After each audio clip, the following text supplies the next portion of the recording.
இந்த நிலையில சிவரஞ்சனி என்ற குறிப்பிட்ட அந்த பெண்மணி தனது உறவினருக்கு அனுப்பிய ஆடியோ நம்மிடையே இருக்கிறது. அதனை கேட்கலாம். நேபாளத்தில் தொலைத்தொடர்பு முற்றிலுமாக துண்டிக்கப்பட்டிருக்கிறது. பல பகுதிகளில் அந்த விபத்து பகுதிகளில் தொடர்பு கொள்ள முடியாத ஒரு நிலை இருக்கிற நிலையில அவங்க என்ன பேசியிருக்காங்க அப்படிங்கிறத பார்க்கலாம். மெசேஜ் எல்லாம் இப்போ பார்க்கறதுக்கு டைம் இல்லை. இப்போ பார்க்குறோம். இப்போதான் நெட்வொர்க் கிடைக்குது எங்களுக்கு. இவங்க சத்யா அம்மான்னு எங்க கூட வந்தாங்க இல்லையா, அவங்களோட சிஸ்டர்ஸ் வந்து 2 பேர் வந்து இதில் இருக்காங்க, செக்ரட்டரியேட் ஆஃபீஸில்.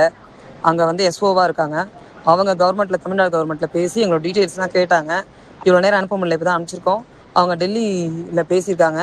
அங்கேருந்து நேபாளுக்கு எம்பசிக்கு வந்து அங்கே ரெஸ்கியூ பண்ணுவாங்க.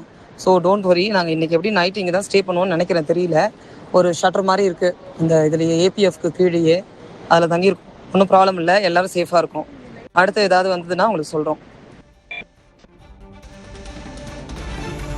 தற்போது தாங்கள் மீட்கப்பட்டு பத்திரமாக இருப்பதாகவும் தொடர்ந்து அரசு தங்களை மீட்க நடவடிக்கை எடுத்து வருது அப்படின்னு சிவரஞ்சனி தெரிவித்திருக்கிறார். நூலிலையில் சிவரஞ்சனி அந்த விபத்திலிருந்து தப்பி இருக்கிறார். அவர் உறவினர் சொல்வதுபடி அவர் முன்னும் பின்னும் சென்ற பேருந்துகள் வெள்ளத்தில் அடித்துச் செல்லப்பட்டதாக கூறியிருக்கிறார் சிவரஞ்சனி. குடும்பத்தினருக்கு வாட்ஸ்அப் மூலம் ஆடியோவும் அனுப்பியிருக்கிறார். தொடர்ந்து நேபாளத்தில் தகவல் தொடர்பு, தொலைத்தொடர்பு ரொம்பவே மோசமாக பாதிக்கப்பட்டிருக்கிறது. இதனாலேயே பாதிக்கப்பட்ட பல பேரை தொடர்பு கொள்ள முடியல அப்படிங்கிறத நம்ம பார்க்கிறோம்.